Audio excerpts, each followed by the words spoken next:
पलकें झुके और नमन हो जाए, मस्तक झुके और वंदन हो जाए, ऐसी नज़र कहाँ से लाऊं मेरे कन्हैया कि आपको याद करूं और दर्शन हो जाए। नमस्कार दोस्तों, श्री कृष्ण का पूरा जीवन हमारे लिए प्रेरणा का स्रोत है।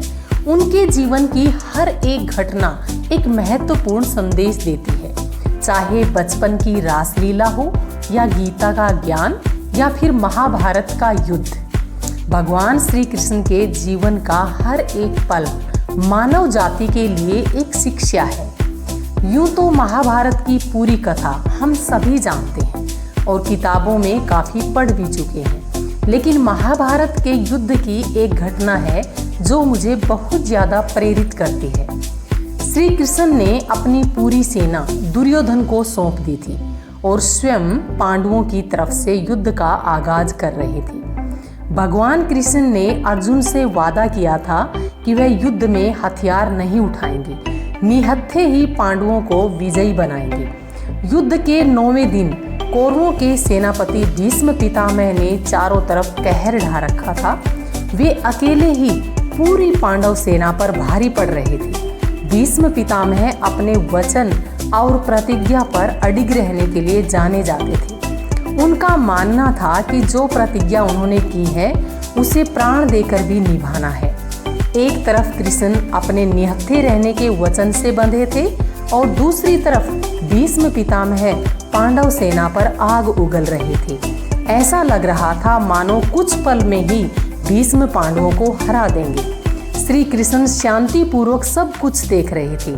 वो जानते थे कि अर्जुन भीष्म का मुकाबला नहीं कर सकता।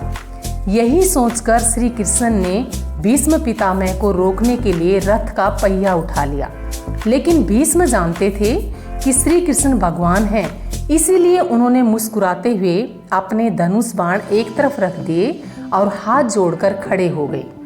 भगवान, आपने तो युद्ध में कोई शस्त्र न उठाने की प्रतिज्ञा की थी और आप तो भगवान हैं, आप अपनी प्रतिज्ञा कैसे तोड़ सकते हैं? कृष्ण ने कहा, हे भीष्म, आप तो खुद ज्ञानी हैं, आप कभी अपनी प्रतिज्ञा नहीं तोड़ते, इसीलिए आपका नाम भीष्म पड़ा। लेकिन शायद आप नहीं जानते कि धर्म और सत्य की रक्षा करना आपकी प्रतिज्ञा से बढ़कर है।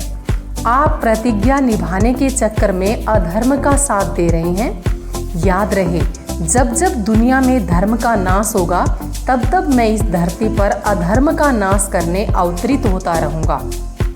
तुम एक इंसान होकर अपनी प्रतिज्ञा नहीं तोड़ पाए और अधर्म का साथ दे रहे हो, लेकिन मैं भगवान होकर भी धर्म की रक्षा के लिए अपनी प्रतिज्ञा तोड़ रहा हूँ। अगर मेरी किसी प्रतिज्ञा की वजह से धर्म और सत्य पर कोई आंच आती है तो मेरे लिए वो प्रतिज्ञा कोई मायने नहीं रखती और मैं धर्म के लिए ऐसी हजारों प्रतिज्ञा तोड़ने के लिए तैयार हूँ।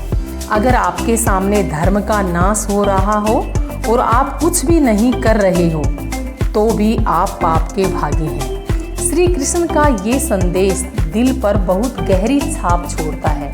दोस्तों, सत्य व धर्म की रक्षा हमारे हर स्वार्थ, हर वचन और हर मजबूरी से बढ़कर है। धर्म की रक्षा के लिए यदि हमें झूठ का सहारा भी लेना पड़े तो झूठ झूठ नहीं कहलाता। उम्मीद करती हूँ कि आपको ये वीडियो पसंद आई होगी। अगर वीडियो पसंद आई हो तो लाइक, शेयर, सब्सक्राइब करें। धन्यवाद।